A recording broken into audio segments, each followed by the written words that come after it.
ზურა შენგან დავიწყებ. როგორ ხარ? კარგად, მადლობა, მოგესალმებით. რეპერტუარს როგორ არჩევ ხოლმე? აი რა არის ის, რაც თქვენ გულს უხარია? ამას რატო გეკითხებით, იცი? მე ხო ვითომ სიმღერა დავიწყე. რა ვქნა მოკრძალებულად. გული რომ მიმღერის. მე მიყვარს შეინამერი. მართლა. აბა ეხლა თქვი რომ არ გიყვარს. არა, მიყვარს და რა გავაკეთო, კაც, კარგი ხასიათი. აი როგორ არჩევ ხოლმე? აი მე თუ ვერ განვიცადე რაღაცით ის სიამოვნება, თუნდაც ჩემი ნამღერით, ან ჩემი სიმღერით, ან ჩემი დაკვირით. მაშინ მე ვერანაირად ვერ შევძლებ, რომ თქვენ მოგაწონოთ, ან ნებისმიერ მსმენელს მოვაწონო.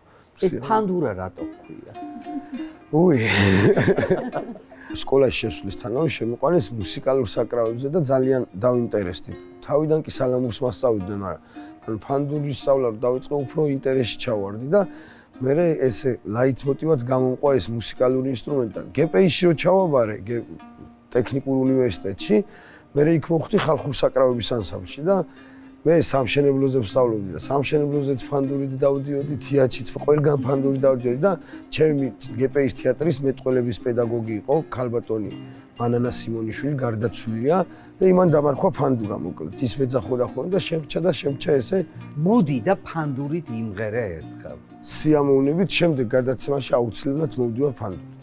დღეს რით მოხვედი ხელდამშვენებული? მუსიკა ჩემი დაწერილია, ოღონდ მუსიკის ინსპირაცია მომცა თვითონ ტექსტმა, ტექსტი არის გელა დაიაურის დაწერილი და ქვია მე კალმახი ვარ და გამოვიდა და გამოცხვა ესეთ სიმღერა კალმახი. დიდი მადლობა ბატონ გელას.